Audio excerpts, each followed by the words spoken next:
Don't ever underestimate the horrible things that boredom can make human beings do. I'm trying to hold this little thing out and just like talk in it.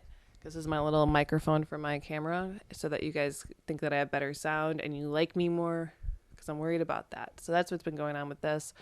Honestly, within this stuff, like Gemini is so duality. There's a lot of duality coming within all of that. So you just need to watch out for like what you're feeling. Like, what is your energy? Where does it want to go? Do you want to be there? If you don't want to be at your job and you hate your boss, you're probably going to fight with them. But you love your boss and you love your job, then maybe your directive is to go further into the company. You know, you never know. Or you know. That's important. Do you know? Like, do you know what you want? It's really important, guys. Hi guys, it's Alyssa and welcome back to my channel, The Divine Venus, where I put out videos on astrology. Today we are going to be talking about the Mars and Gemini transit that will be happening for the next 7 months. Now, because I don't want to like sit here with a computer and I just kind of want to shoot the shit with you, I'm really bad at dates. It's like August 20th, 2022 to March 25th, 2023, I believe. I'm going to put it right here for you to see. Now, what is kind of rare about this transit is that it doesn't happen that Mars stays in one sign for so long. So when it does, we take notice. Mars is the ruler of Aries. Aries is the first sign. It is the sign of self. So Mars is our sort of most selfish planet. Basically, the Mars transit is that it spends about 2 months within every sign. And every 2 years, you get your Mars return. So my Mars is in Virgo. When Mars hits Virgo, it's my Mars return. There's like a whole chart I can look up about it. It's going to tell me my directive for the next 2 years, et cetera, et cetera. It's a big deal for everybody. Where Mars is in your chart is what you have desire for. It's what you have passion for. It's what fuels your fire, okay? So collectively, Mars going through all of the signs for 2 months just sort of shares in the desire. It weighs in like, this is what we're going to be desiring for a couple months, but then we're going to change our mind. Like for the last couple months, Mars was in Taurus. So we probably desired comfort, stability, security. That was more on our minds, money, whatever.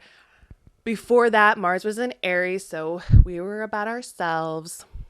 You know, it's a little bit more passionate than the sun sign, I guess you could say too. So it's like, and it's a directive. So when you ask anybody during a Mars transit what they want, like what they're really into, it's going to kind of follow a little bit objectively, subjectively, this Mars transit, okay? Now, when it goes through the same sign for 7 months, we're getting a hell of a lot of one directive. So much so that even if you wouldn't normally be pulled to that Mars directive every time it goes through a different sign, like maybe when Mars is like in conjunct your Mars, you don't really pay attention to it or something like that. It could be like however your chart flows, but like, so you're just like not worried about it. But like, even if you have nothing in Gemini or any mutable sign, just say like you're one of those people with no mutables, which would be really weird. Like, how do you exist? Because mutable signs are like human existence, but like whatever. Okay, anyway, Mars in Gemini would take you to a place where you have to feel it. You have to desire it. You have to want it. It's going to be everybody's passion by the time that it's over. It doesn't matter where your Mars is. You're going to be like passionately about this Gemini energy. Now, to explain a little bit about what a Mars and Gemini person looks, I'm actually going to hit back old Alyssa because I said some interesting points. And so I'm just going to segue into that right now. Now, it's so funny watching this old video because I'm super pregnant. Mars and Gemini. Mars is a fire planet of passion and desire and anger and sex and all that stuff. And Gemini is an air sign. And when fire and air get together, it becomes a massive explosion. When fire and Gemini gets together, it becomes a fiery explosion that might go off in different ways that you can't expect. Because if a Gemini is a twins, sometimes they're evil, sometimes they're good. Sometimes Gemini is crazy, sometimes it's not. But always, Gemini is bored. Gemini needs constant movement. Mars is already not boring. But with Gemini, it's like Mars is going to be constantly awoken. If Mars is unstimulated, if there's nothing going on, the Mars in Gemini can actually have a very physical reaction to that, because it can really upset them to just be so stagnant in this drama department. And I'm not saying Mars is the planet of drama, but it kind of is. Mars in Gemini needs to constantly ruffle feathers and get things going. They don't want to stay in one place for too long, so they'll always be doing something. Oftentimes, Gemini is very creative, and it's a speaker, it's communication. It wants to creatively influence things, and so you will find Mars and Gemini people to be very creative. And if they have nothing creative to do, to attend to, they will just be exhausted, tired and sleepy and, lethargic. But if there's something to do, they will just get things done because they have this passion and this energy behind it. So they will push their, whatever it is, their anger, their joy, their love, whatever, and they will push it on their projects, and they will just go for it because they have the energy to do so when there's stuff on their plate. Okay, so with all that being said, as you know, Mars is sexual aggression too. It's also passion, anger, aggression. I really want to kind of dive into the idea of Gemini, okay?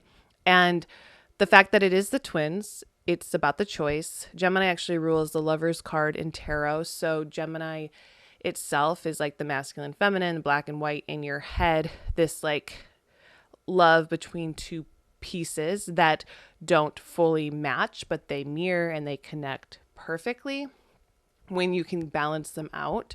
So at first, when Mars goes into Gemini, there might be some imbalance, which can happen with anybody when their Mars is in Gemini, right? Like there can be an imbalance between thoughts and actions.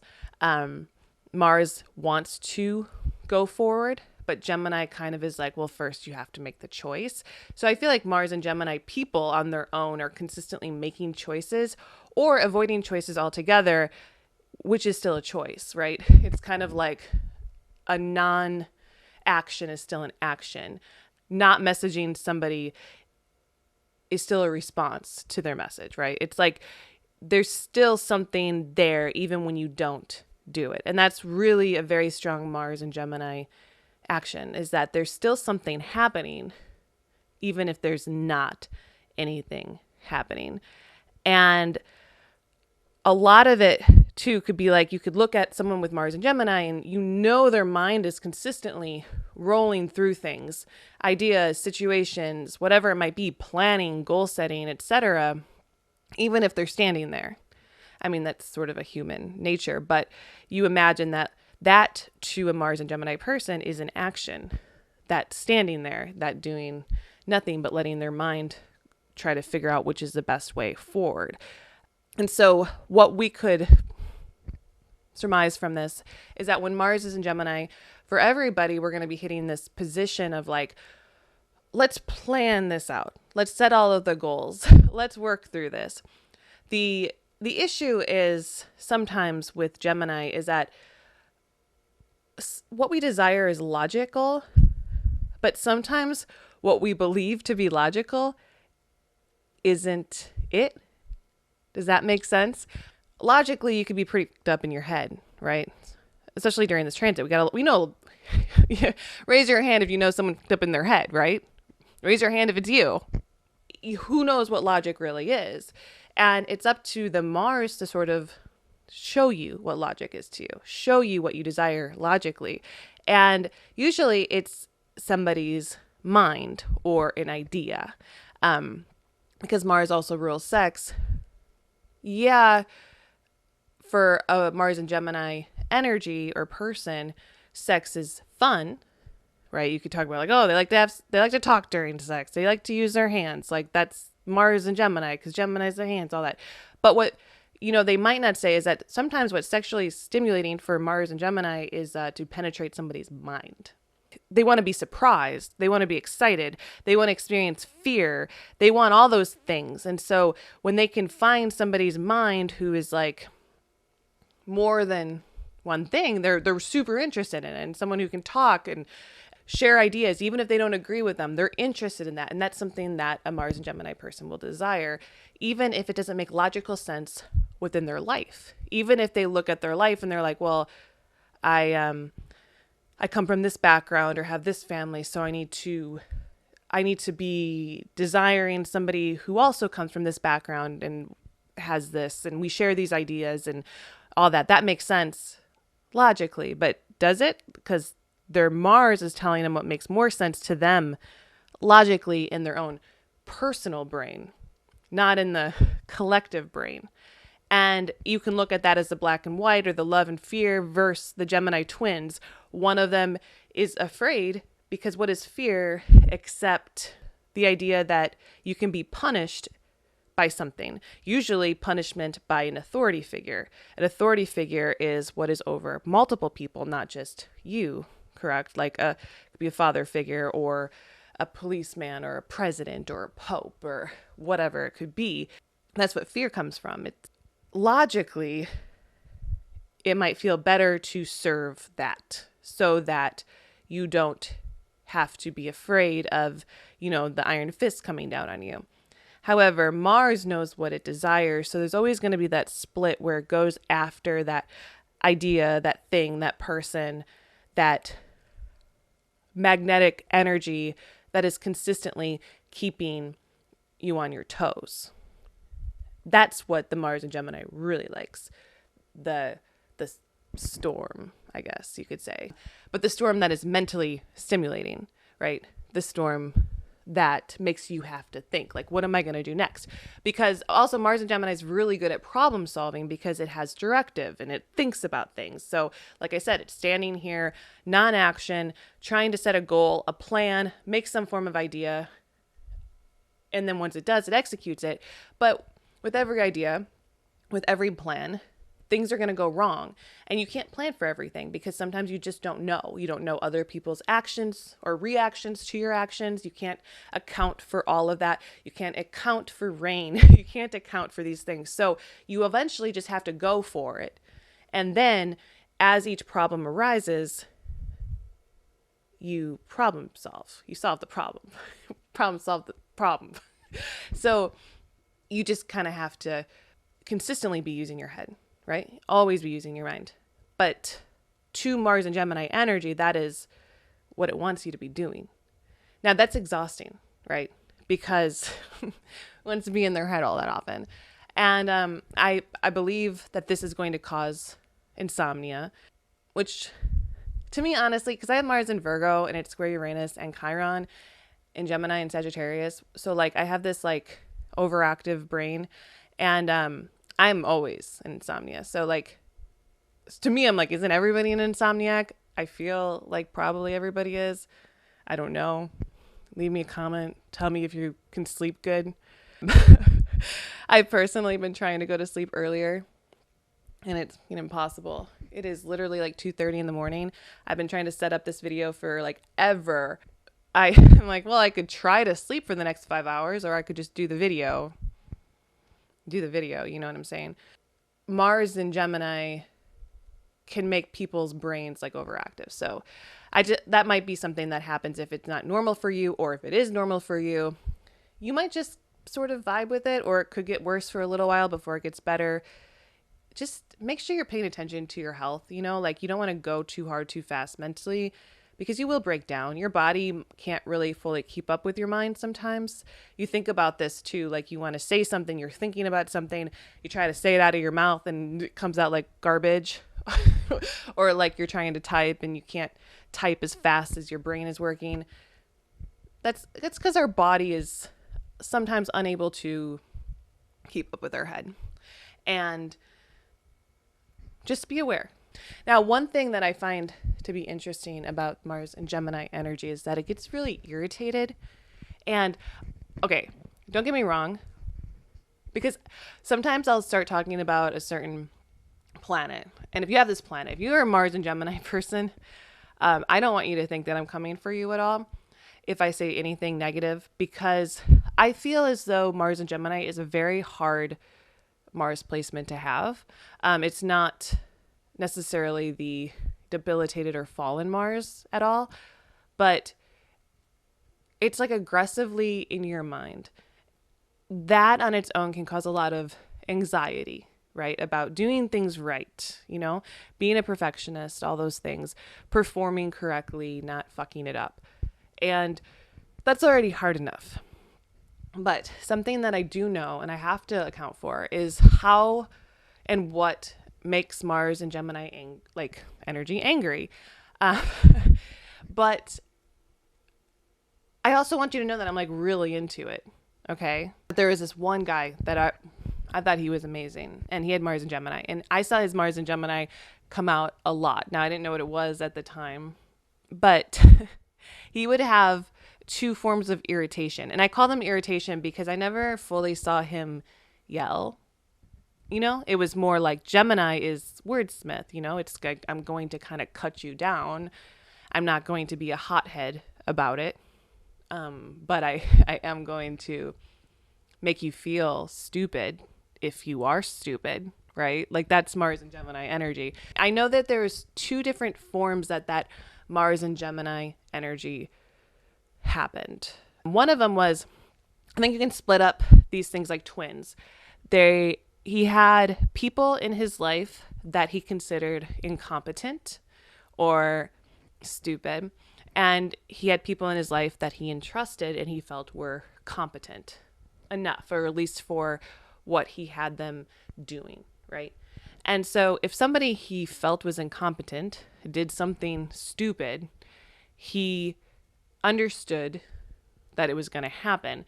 His irritation was still there, but he also was prepared for it. And you could tell he liked to be prepared for it. And that's why he split these people up in his mind in the first place, right? Like, I don't want to just wear rose-colored glasses because, my passion is in my mind. So I'm going to believe you when you show me who you are, right? And that's all I'm going to need. So if you're incompetent, you do something stupid, I knew that you were going to do something stupid. I might tell you off just because you did something dumb and I expected it, but I'm still mad at you for doing it. Like, whatever. It's still your fault because you're stupid. I tried. I'm the nice guy here. You're the dumbass. Fix it. Okay, we'll talk later. But then if he entrusted you and you did something that was maybe incompetent or that he didn't like or that he felt wasn't worthy of the task at hand or whatever it might be, his irritation was visible in a different light. More like he was angry at himself for getting it wrong, right? He would then withdraw his energy from that. So when you're looking at Mars and Gemini and how that's working, you might find that you do a very similar thing. It might even be something that sort of saves you while you're going through this transit, where you sort of split people up. You might already do it just because you have some other Gemini or something else is happening in your head. I've never really thought to do it. I'm always like, everybody is untrustworthy. That's normally what I get. Like, not incompetent.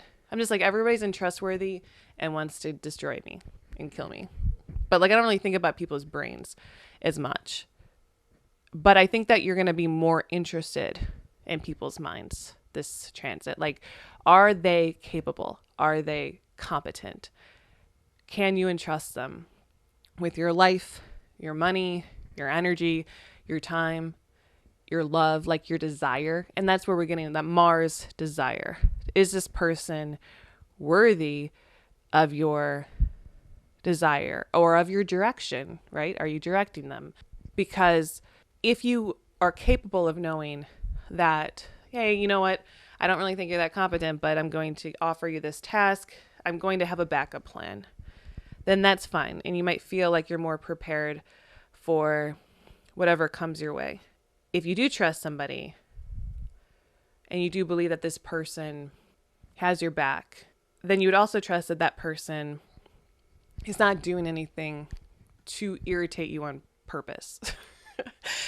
But you might feel that sometimes. Like, I know you're smart, so why are you doing this stupid thing?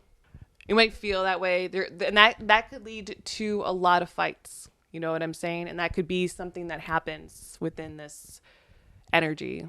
The next 7 months, you could get into a lot of fights. You could also realize that the person that you do find competent or that you did feel was worthy of your desire was wrong. Like you were blindfolded in some way. Maybe they're boring. Maybe there's no depth.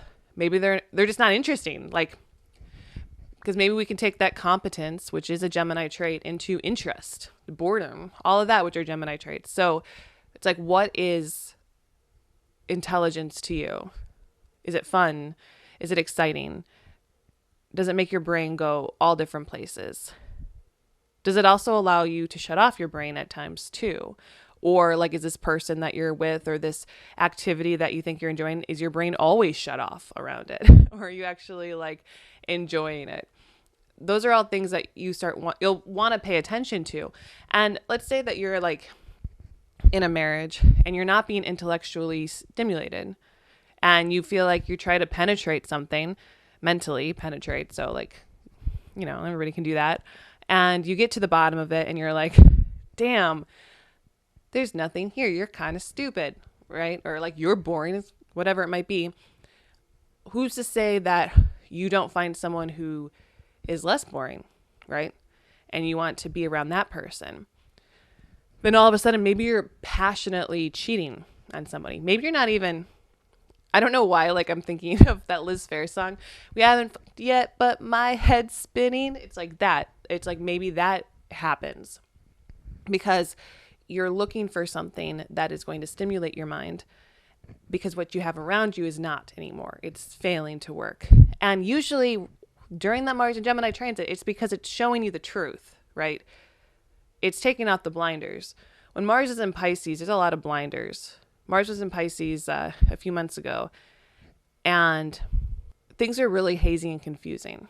But then Mars goes into Gemini, which is square that Pisces energy, and now things should be clear as day. And that's scary, actually. That's scary energy for a lot of people. And so you might go into a place where you immediately try to shut it off. You want to run away from it. You don't want to deal with it. But eventually you're going to have to deal with it. And when Mars goes retrograde in Gemini, the date I'll put on the screen because I don't remember the date because I don't know dates. Sorry about it, Gemini people. It's going to be more chaotic and free than even the Mars and Gemini can handle. And that's because it's going to kind of switch its energy internally, which is going to break the barriers between the black and the white, the male, the female with inside, the dark, the light, the community versus self, the fear versus love, all of that. It's going to start combining where it might have been like a bowl of broken glass. Now it's soup. Can you melt glass? Yeah, you people blow glass all the time. That's what we do. So these different shifts, these things that you're actively going after. And you might even be in a relationship and have a job. Say this, two big things. You have a relationship and you have a job, and you're doing both simultaneously because you don't bring your work home to your relationship, and your relationship doesn't really bug you at work. But when Mars goes retrograde in Gemini, all of a sudden those things are going to matter together. And I can't tell you why personally those things will matter together. And they might not be specifically career and relationship. They could be like, you have a dog and a cat. I don't know. God, the major things in life. Or so it could be yourself, like your alone time and whatever. It could be multiple things. You have your alone time. You have your friendship time. You have your relationship time and you have your work time. And then all of a sudden, Mars goes retrograde in Gemini. And these are all combined. And you realize your friends can hate your girlfriend or your boyfriend, and they're right, but you still like fuck that person because they're fuckable or something like that. You never know. And then your career is like bring your significant other to work day or whatever, and they come in and they're embarrassing to be around, and you're like, man, I don't really look like this high powered lawyer next to this ditz of a man, this himbo. What do they call him? A himbo. Because I look stupid. So like now I'm starting to realize that my relationship reflects on me in my job, right? Like that kind of stuff, or like whatever could possibly be. Did you catch my drift? Mars retrograde in Gemini, that's what's kind of happening. So that's going to last a few months and you're going to start feeling these things. And then it's going to go back direct in Gemini until March, the end of March. And when that does, that clarity will probably be set in stone. I do expect, because of the Gemini energy, I do expect a lot of cheating. And I'm not even saying like I kind of brought up. It doesn't have to be like sex cheating, right? For it to be cheating. Does that make sense? Like sometimes you're just engaging in conversation with somebody else and you're realizing that you're so passionately involved in that person and you have like zero passion for the person you're with. And you're like, what is that? Because you're intellectually stimulated. You're not bored of someone when you're bored of the other person. These things are okay. I think that people get really, really confused. And I'm not condoning cheating. I'm condoning like living your life to the fullest. And sometimes we get ourselves locked into situations that we think are logical, but they just make sense on a fear level because we are afraid. Like, what's my mom going to say if she meets this guy that I really like? She's going to be pissed off at me for it, or like whatever it might be. But I just really like this person. Daddy makes me happy, like whatever the fuck people say. And it's like sometimes we just do things that are wrong. And once we realize that we did it, that it's wrong, we can try to make it work, right? Like you can try to like, no, you know what? I made my bed. I'm going to lay in it. But once you're laying in it for a while and it starts to ruin your life or take away the value of life from you because it's so awful or abusive or neglectful or it makes you forget who you are, whatever those things are, like you got one life here. You want to make it count. And I think that's what it's going to show you. Like, I think that people have followed the rules so often in life that they live like the shittiest, most boring lives. And I just wouldn't want to be you. I'm not saying that I like just do crazy things all the time. I don't, but I'm just saying like love matters, right? Loving your life matters, making the best decisions for you, and while also being kind to the people that you're with, but also recognizing that if you're not happy, that's sort of being selfish to somebody else too, right? And cut off your nose to spite your face. I'm not happy, but we're together, so let's deal with this. Or I'm not happy at my job, but it pays bills right now, so we'll just deal with it. Or like, and also when you make decisions and choices, you don't have to act out on them right away either. So when Mars is in Gemini, you don't have to like make a decision and be like, and now I have to do it. Like, oh, I realize I don't want to be married anymore. Now I got to get a divorce tomorrow. It's like the first step is realizing that you made some error or of judgment. Then you have to forgive yourself for doing it, right? Then you have to talk it out with the person because you don't want to leave them in the dark. And then you have to realize maybe they don't want to talk it out. Maybe they want to be left in the dark and their journey's not yours. And so you still have to make your own journey. So then you have to go with plan B and figure out what to do next after that. But ultimately, these are things that are going to come up. What I want to actually do right now is I want to run through what Gemini means, like what the Mars and Gemini transit is going to mean in the houses that it falls into. We'll just kind of do this for you pretty quickly. It's not that difficult to understand as soon as it hits you, like where it's going to affect you. And don't be like afraid of it, but it is going to cause some chaos and upheaval. And some people are going to get it more than others, right? I would say the one thing that you want, though, is awareness. You don't want to be the person who refuses to listen or refuses to talk out things or refuses to see that something's bad. Sometimes things aren't working and it's a pain in the ass when you're like, this isn't working. And the person's like, well, I think it is. And you're like, what? How? People, they don't want to like even discuss it. It's too hard. It hurts too bad sometimes. But I think people are going to have these hard discussions so that people can live their best lives, so that we're not bored. Because boredom leads to some pretty shitty things. Okay?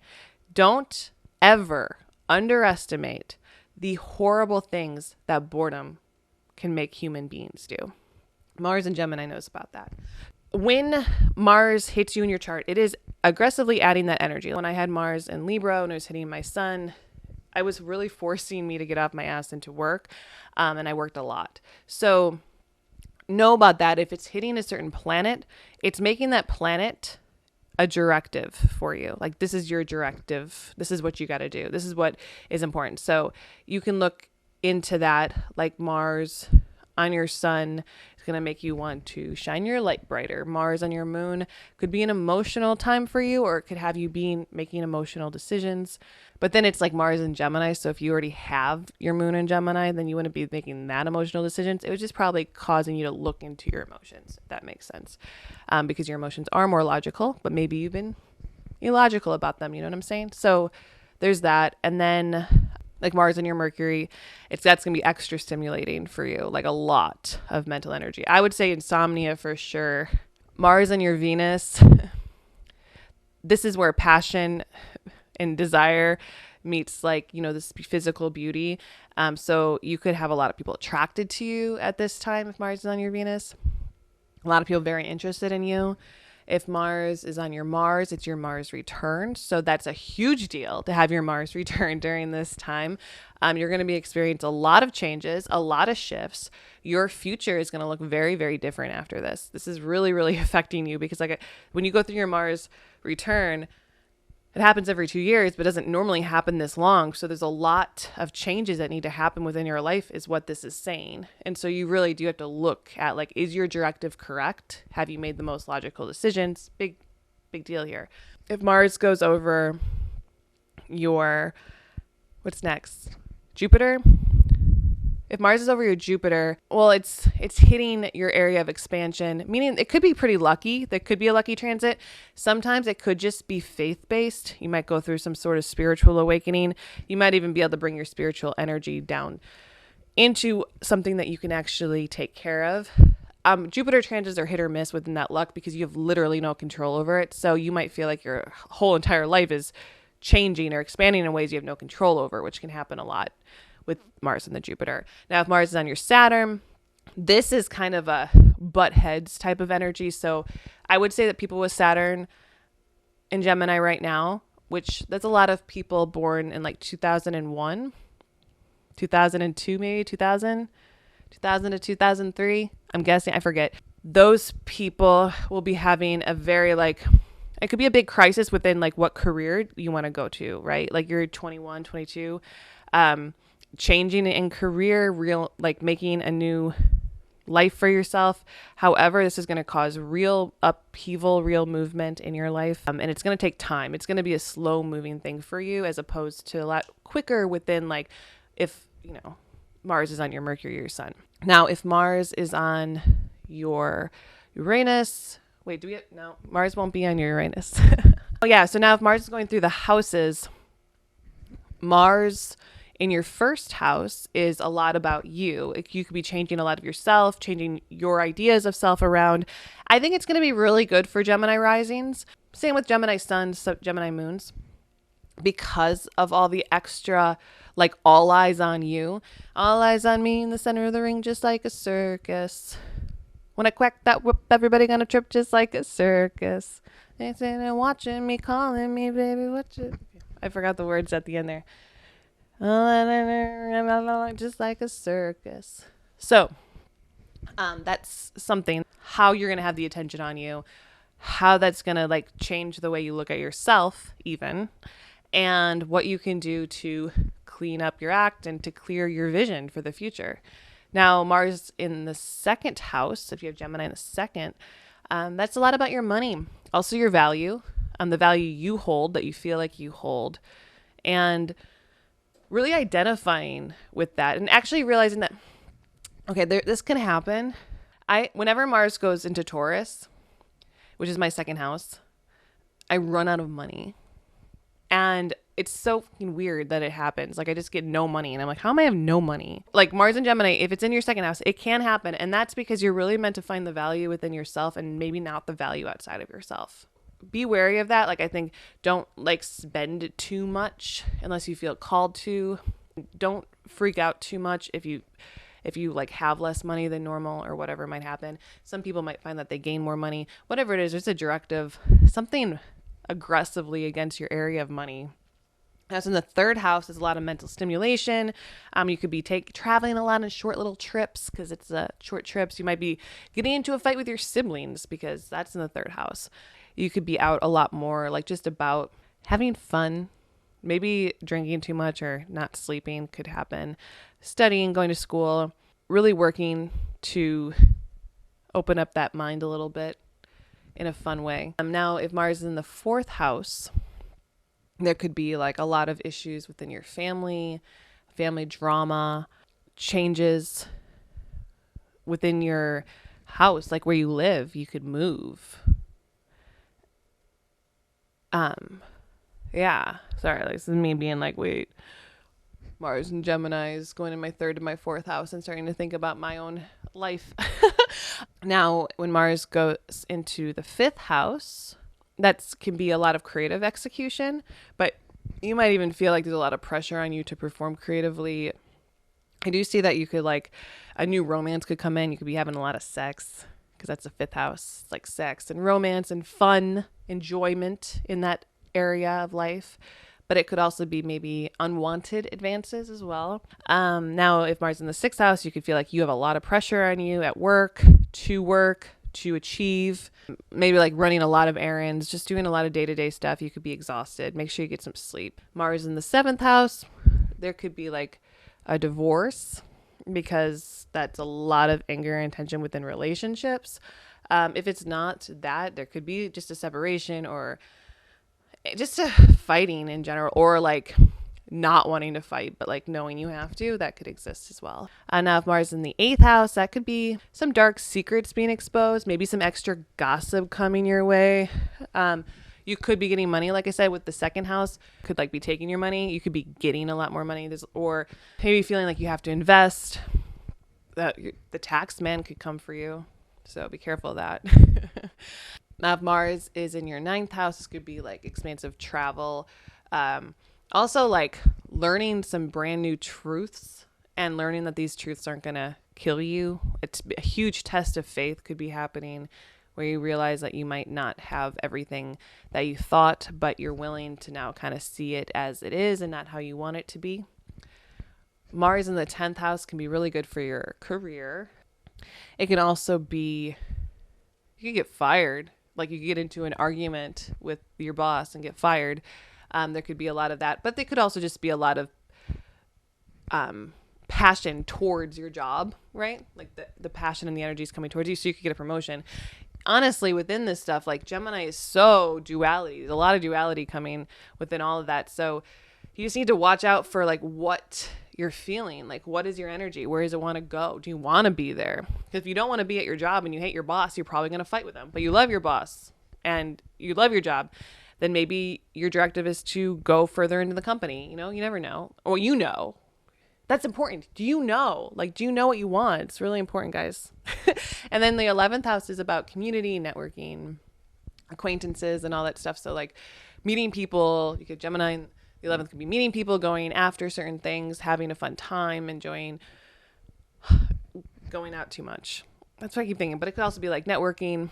That could also be 11th house can be about gossip too, friendships and arguments there. It might also just be you really feeling like you need to expand yourself in the world more, go after your dreams. So that might be something that happens.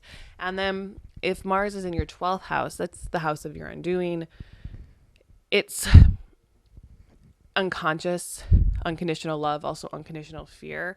It depends on how you're going here, but you could find that like all the bad ideas that have held you back from life, all the things that you could have been doing differently that might have made you feel better, and how you've been taking the wrong roads in life and how you need to change that. I feel like you're going to get a lot of clarity within that. And it might be hard. Sometimes clarity is hard, but it's also good. So yeah, that's what I got for you guys. I hope you enjoyed this little talk. This is more like a talk about the transit. I had this, by the way, like I've been holding the microphone because some people, you know, they comment on my podcast that they like how I use a microphone. The problem is that when I do my podcast, my microphone right now doesn't go directly into my camera. It goes into the computer, and I have to fix that. But it is, I get it. The sound is better on my podcast because it was important that I made my sound better on my podcast. So when I make the video from it, I have to combine the sound and the visual, and it's so annoying. So I'm trying to hold this little thing out and just like talk in it. This is my little microphone for my camera so that you guys think that I have better sound and you like me more, because I'm worried about that. So that's what's been going on with this. Feel free to also discuss in the comments like how you felt the last time Mars was in Gemini, because Mars was in Gemini, last year or like 2 years ago for like 2 months. So like, how'd you feel during that time? What did it work with on you? Like, where does it fall? Because it's not like this energy is coming out of nowhere. It's just longer, right? It's just happening for a longer time, but it's still the same energy that you're going to be experiencing every couple years for the rest of your life, just not as long.